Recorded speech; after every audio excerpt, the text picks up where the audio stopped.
Salut et fraternité, c'est le haut-parleur et aujourd'hui je voulais vous faire une présentation d'un objet exceptionnel puisque je viens de trouver un trésor, une pièce de musée exceptionnelle, un objet authentique dans un état fabuleux.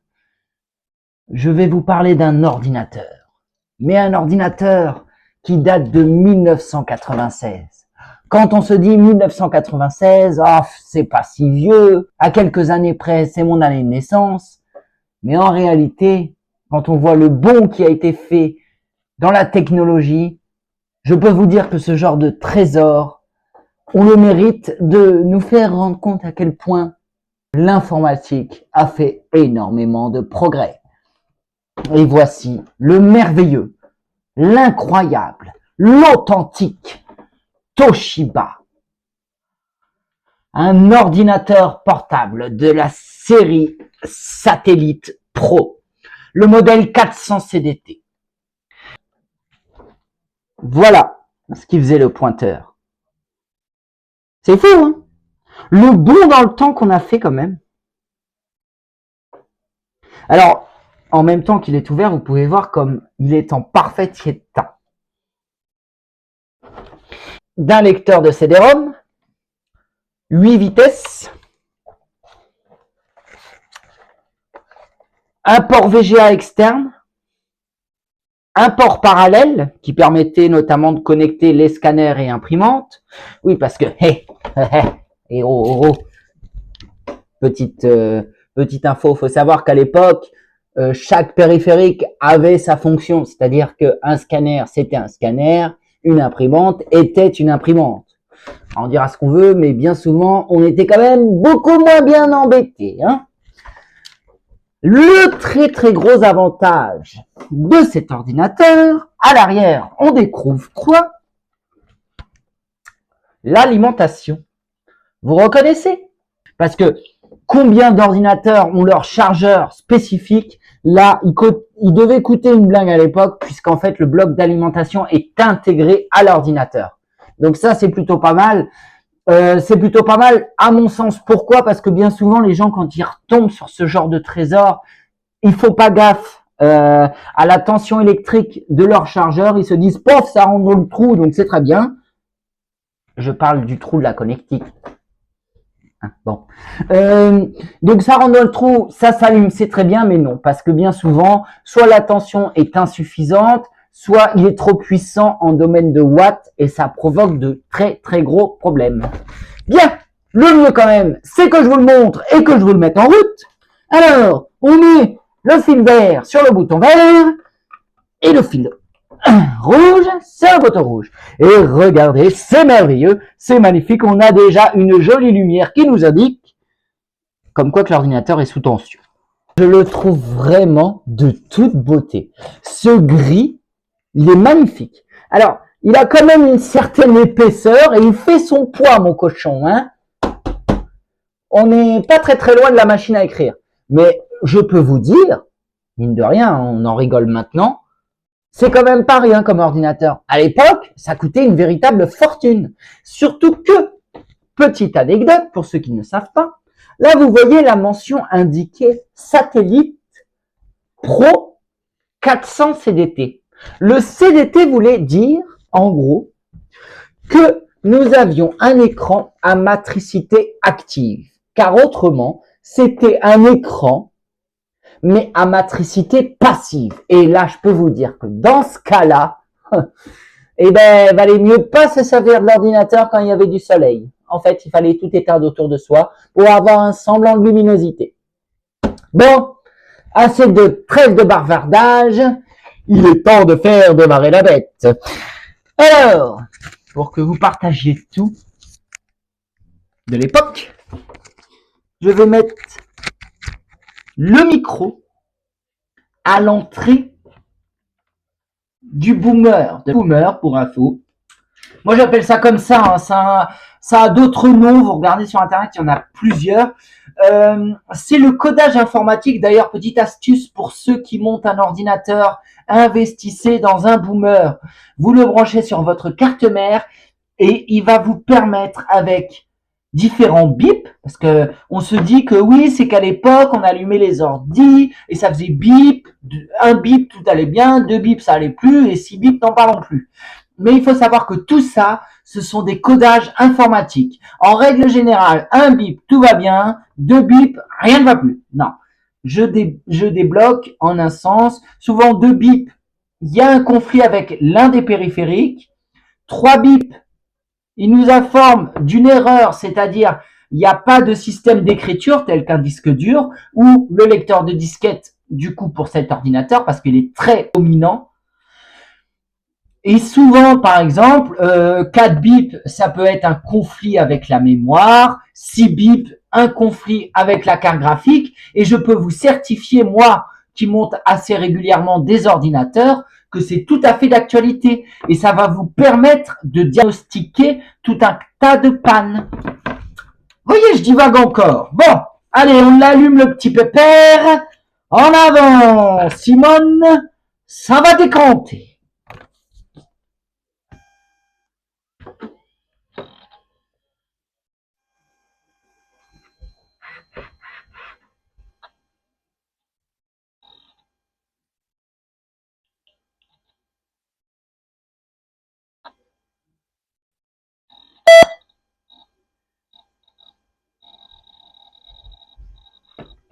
C'est beau quand même. C'est beau, c'est beau. C'est merveilleusement beau. Puis alors Windows 98, entre nous, dites-le moi dans les commentaires, n'est-ce pas l'aboutissement des systèmes d'exploitation de la génération 6 sous MS-DOS? Alors vous avez reconnu ce petit bip emblématique? Vous l'avez sous XP ou 7 ou même Windows 10 ou 11 quand vous débranchez ou rebranchez une clé USB ou n'importe quel support amovible au final. Puisque retenez ceci de cette vidéo de présentation de ce merveilleux ordinateur, c'est qu'il a l'avantage de nous faire comprendre comment fonctionnait l'informatique et comment il fonctionne aujourd'hui. Ce crépitement de disque dur. Surtout avec les SSD, maintenant on n'a plus ça. Hein. C'est dommage parce que c'est bio.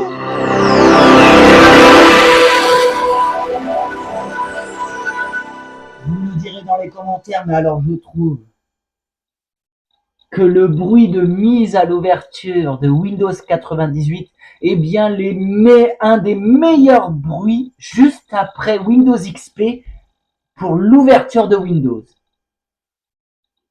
Je trouve que cette mélodie est très agréable à l'oreille. Alors, spécificité technique de cet ordinateur, nous retrouvons un Intel Pentium. Alors, petite introspection parce que sinon vous n'allez rien comprendre. Quand je parle d'Intel Pentium, c'était un Pentium 1 pour que vous me compreniez, puisqu'à l'époque ils ne pensaient pas qu'il y aurait un Pentium 2 qui incluait d'autres technologies, parce que chaque année de processeur passant, il y avait une nouvelle technologie. Mais en gros, lui, donc c'est un Pentium de première génération, sans la technologie MMX, et il tourne à 150 MHz, et le pépère, il a quand même 40 émaux de RAM. 40, j'ai bien dit 40. Bon, je vois qu'il y en a qui n'écoutent pas dans le fond de la salle, c'est pas grave, je recommence. 40 émaux de RAM, ça voudrait dire qu'au jour d'aujourd'hui, ça voudrait dire que ça correspond à 0,0040 gigas de RAM. Je pense que c'est le micro. Juste ici. C'est lui qui nous embête. Alors, petite astuce, un micro qui déconne, vous faites quoi? C'est un peu mieux. Bon, bref. Alors, donc 40 émaux de RAM pour vous dire, un ordinateur à cette époque-là, c'était assez exceptionnel parce que de base, il était fourni qu'avec 32 émaux de RAM. Et oui, à l'époque, on achetait des barrettes de 4, 8, 16, 32. Il faut savoir que la mémoire vive, ça a toujours fonctionné en multiples. La mémoire vive correspond à l'utilisation que vous aurez de votre ordinateur. Ne vous faites pas avoir. Aujourd'hui, on a un ordinateur qui peut très très bien tourner avec 8 Go. Pas besoin de 32. Ça ne sert strictement à rien. Vaut mieux privilégier la qualité du processeur parce que il est quand même temps, avec ce petit bébé, que je vous fasse une petite introspection. Tais-toi. Tu fais trop de bruit. Oh, j'ai l'impression que je l'ai fâché. Oh là oui. Ah bah vexe-toi, hein. C'est pire que... Hein. Tu me fatigues vraiment, hein. Bon bref. Petite introspection. Les ordinateurs. On va faire un schéma tout simple. Un ordinateur, c'est quoi? Un écran, un clavier, une souris et une unité centrale. Alors, il faut savoir que tout ce qui est autre que l'unité centrale sont des périphériques annexes. Cependant, nous allons nous intéresser à l'unité centrale. L'unité centrale, vous y trouvez quoi? La carte mère. La carte mère, on peut l'associer par rapport au corps humain, entre guillemets, au corps en général. C'est-à-dire que c'est là où fluctue le sang, où il y a les veines et les vaisseaux sanguins. Sur cette carte mère, vous allez trouver...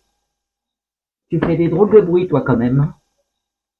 Je vais reprendre le micro, au cas où ça se met à chauffer, quand même. J'ai un peu peur. Sur cette carte mère, vous allez trouver un processeur. Le processeur, dites-vous bien que c'est le cerveau de l'ordinateur. On le mesurait à l'époque avec sa puissance... Bah, dites donc. Mais... Il va me péter à la tronche, ce truc. Qu'est-ce qu'il y a? Ah, c'est ça! Là, ça va?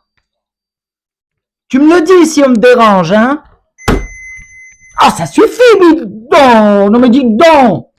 En fait, le processeur va être greffé de plusieurs cœurs, comme le corps humain, pour davantage mieux pomper le sang. C'est-à-dire que dans un ordinateur, il va pouvoir partager les informations en 2, 4, 6, 8. Vous savez, souvent l'informatique, ce sont toujours des multiples. Sinon, ça ne peut pas fonctionner.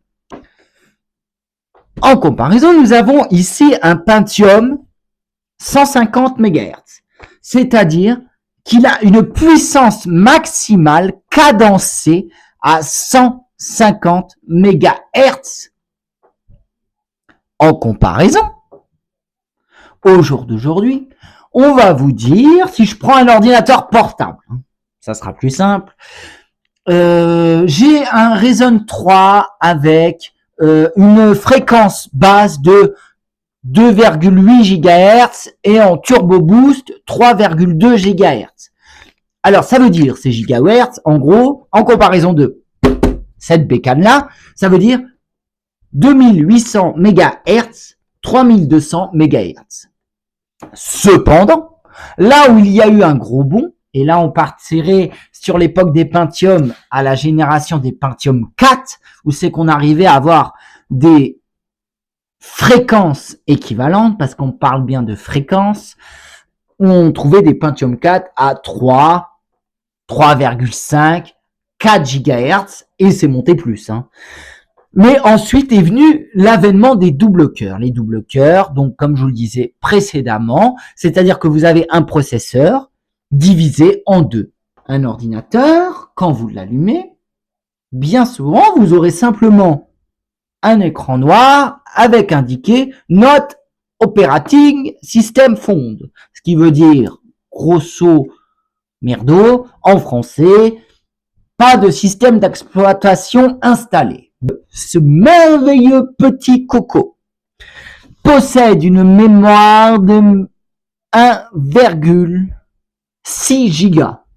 Waouh, vous allez vous dire, mais il a 1,6 giga de RAM, mais c'est pas mal. Non, non, non, non, non. Je parle bien du disque dur mécanique. Vous l'avez entendu. On peut pas mettre de SSD là-dessus.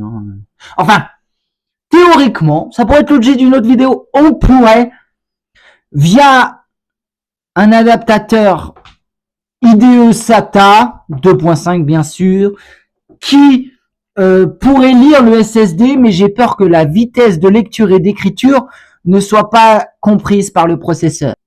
Voyez, il faut bien comprendre que l'informatique, c'est une famille. C'est pour ça que je fais la distinction du corps, c'est que tous les éléments doivent évoluer ensemble. On peut les améliorer, par exemple, vous-même, vous avez le choix de augmenter votre masse corporelle. Eh bien, là, on peut dire que c'est la masse corporelle, vos muscles, c'est un peu la mémoire vive de l'ordinateur. Plus vous serez musclé ou en forme, en somme, mieux vous serez productif au sein de votre journée. Pour un ordinateur, c'est pareil. Les barrettes de mémoire fonctionnent surtout à cette époque en symbiose. Le DRAM est venu l'époque de la SDRAM, la DDR-RAM, et on arrive à un truc que vous connaissez un peu plus, la DDR2, DDR3, DDR4 et enfin maintenant la DDR5. Et ces données, elles sont stockées par le disque dur. Le disque dur, purement mécanique à son invention, fonctionne un petit peu comme un vinyle, avec un diamant. Dans l'idée, c'est un disque mécanique qui tourne à une certaine vitesse de rotation. Ce disque, il tourne très précisément à une vitesse de 5200 tours minutes par seconde. Plus tard, viendra les 7500 tours minutes par seconde. La mémoire virtuelle. La mémoire virtuelle de l'ordinateur permet en somme de stocker temporairement des données. Mais attention là, vous n'avez pas l'impression qu'on oublie quelque chose? Eh oui, comment on va y voir clair dans cette histoire? Vous n'avez pas des yeux? Bon alors, les yeux, qu'ils fonctionnent bien ou pas, ça fonctionne avec une carte graphique. Et pour le coup, bonjour mon petit bébé, je vois que tu es toujours là, formidable. Bien, pour le coup, l'interprétation d'une image est une chose assez fascinante, puisque il faut savoir qu'un ordinateur, dans son fonctionnement, il possède une carte graphique. La carte graphique, elle a pour rôle de gérer l'affichage, de transmettre des informations codées en affichage numérique. Tout ça, cet environnement, ces icônes, ce fond d'écran, cette barre des tâches, ces icônes, tout ça, ce sont une interprétation graphique, un environnement. Il faut savoir que de base, nous n'avions qu'un écran noir avec des inscriptions blanches. Il fallait bien commencer quelque part. Enfin, si on remonte plus loin, il y avait encore pire. Hein. Bon, c'était des inscriptions noires avec des écritures jaunes. Mais bref, vous avez vu? Cette saloperie existait déjà à l'ère de Windows 98. Jusqu'au bout, hein, les saligots. Bref, je m'égare, je divague, je diffame. Quand on explore les propriétés de cet ordinateur,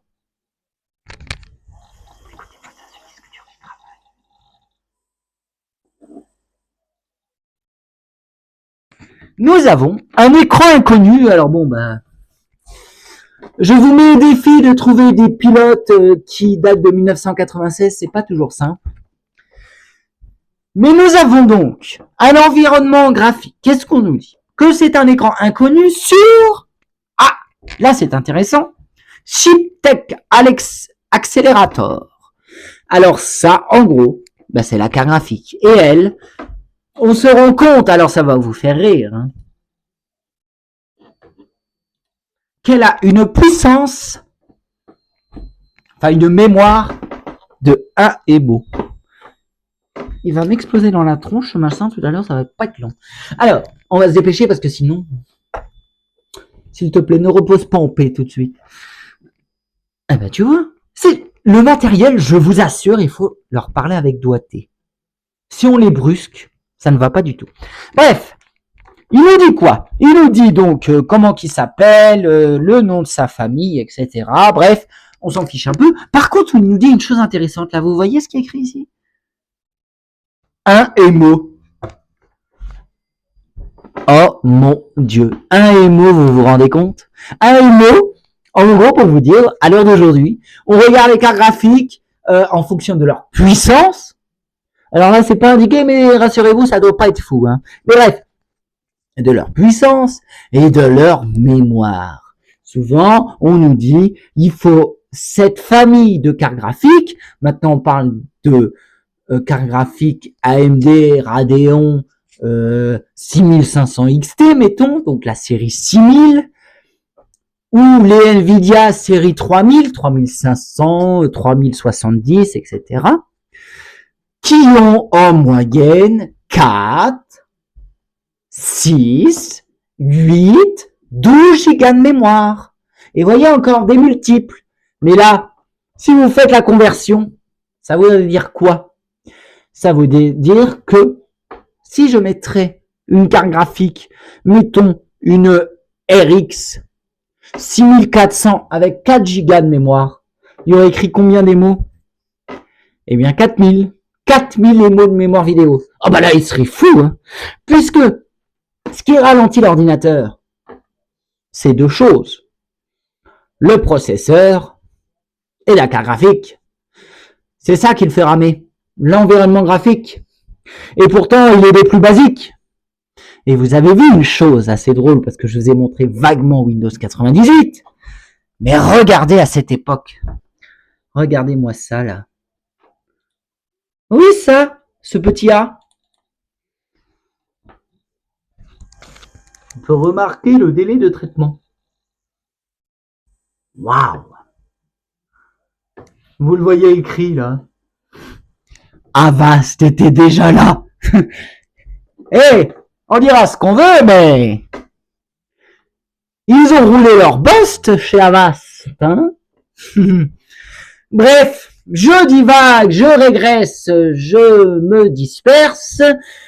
Ce que je voulais vous montrer aussi, pour revenir à mon explication, c'est que, en gros, tous ces périphériques fonctionnent ensemble. Et ils doivent être compatibles. Rassurez-vous, ce genre de souris, que vous voyez juste ici, avec cette prise qu'on appelle PS2, pas la console, PS/2, permettait de connecter des claviers et des souris, mais comme je vous le disais, et ça c'est quand même merveilleux, le souris, ah bah non. Ah bah non, là j'ai l'air tard parce qu'il refuse de fonctionner. Alors je pense que le processeur, en gros, il a fait ce qu'on appelle une mise en défaut, c'est-à-dire que il a interprété une chose à la fois, et d'ailleurs on va pas lui en demander trop, hein, parce que bon, c'est quand même une grand-mère cette bécane, mais en gros, comme je lui ai débranché la souris comme un cingouin sans éteindre l'ordinateur, il s'est pas cassé la tête ce petit-là. Il s'est dit, bof, il n'y a pas besoin du pavé numérique, enfin, je sais même plus, c'est un nom anglais, mais je crois qu'on dit Think-Pank, qui correspond juste ici aux deux clics de la souris, et ça, juste ici, là. C'est ce qui permet de faire bouger le pointeur. Mais bref, ce que je voulais vous montrer quand même, c'est qu'à cette époque, ah bah oui, mais sans souris, c'est que on retrouve quand même le lecteur Windows Media, le raccourci vers Free, mais oui, puisque tenez-vous bien, Windows 98, il a été supporté jusqu'en 2006. Bon, il y avait des mises à jour proposées. Autrement, il était vraiment à la retraite. Hein. 2001, c'était fini. Il y en a eu d'autres. Si je devais faire rapidement le tour des OS, on a commencé par MS-DOS. On est entré avec Windows 95 par la suite. Windows 95 versus B, ce que j'évoquais avec ce petit pépère. Est venu Windows 98, qui est une grosse mise à jour de Windows 95. Windows 98, deuxième édition. Ah, ils l'ont aimé, hein, 98, ils l'ont gardé longtemps. Parallèlement, on a eu Windows NT 4.0. Est venu ensuite Windows 2000, Windows Millennium, Windows XP. Là, je commence à vous parler français. Windows Vista, Windows 7, Windows 8, 8.1. Bon, ça va se passer de commentaires. Est venu ensuite Windows 10 et Windows 11. Mais voyez, finalement, le fondement, il reste toujours le même. L'informatique, c'est pas bien compliqué. Il suffit juste de s'y intéresser. Eh bien voilà, c'était le roux-parleur pour cette petite présentation de ce petit Toshiba. Et pour tous ceux qui sont restés jusqu'au bout, je vais vous montrer que certaines commandes, au jour d'aujourd'hui, avec le clavier, fonctionnent toujours. À notre époque et en notre temps. Sur un clavier conventionnel, vous avez toujours les touches CTRL, ALT et SUP. Je peux vous assurer que CTRL, ALT, SUP, on a quoi qui apparaît? Alors, c'est un écran un peu plus fourni, hein. Mais ici, c'est quoi? Le gestionnaire des tâches. Et à cette époque, je peux vous dire aussi que, de base, les ordinateurs, ça fonctionnait sans souris. Eh oui, bien trop compliqué de naviguer de manière aussi floue. Un clavier, ça interprète des commandes bien précises. Exemple, Alt, c'est français. À l'époque, nos forces de l'ordre disaient Alt, arrêtez-vous. Eh bien, Alt. Là, je lui dis, arrête ce que tu fais. F4, je te demande, fermeture. Vous avez vu à quel point c'est instantané? Avec une souris, ça prend beaucoup plus de temps.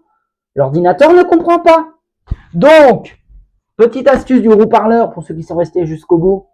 Un ordinateur qui bug, interrogez-vous sur quoi il est préoccupé. Votre environnement graphique qui est bien joli, qui lui bouffe énormément de ressources. Méfiez-vous de ça. Je laisse mes collègues Guillaume ou FNK en parler davantage. Mais un environnement graphique, vous le voyez bien en jeu, ça bouffe énormément. Il faut savoir que Windows, pendant que vous jouez, il est toujours là, hein. Ça fait partie de vos cœurs. C'est l'un des cœurs de votre processeur qui s'occupe de Windows pendant que vous jouez tranquillement. Mais bref, comment j'étais mon ordinateur à l'époque? Si je n'avais plus de souris ou qu'elle ne voulait plus fonctionner, eh bien, j'ai fait quoi pour fermer le programme à l'instant? Alt F4. Suivons cette logique. Alt F4. Ah bah ça alors, arrêtez Windows. Eh bien, arrêtez. Je lui dis Enter. Et là, un merveilleux ordinateur de 1996, sous Windows 98, s'éteint sous vos yeux ébahis.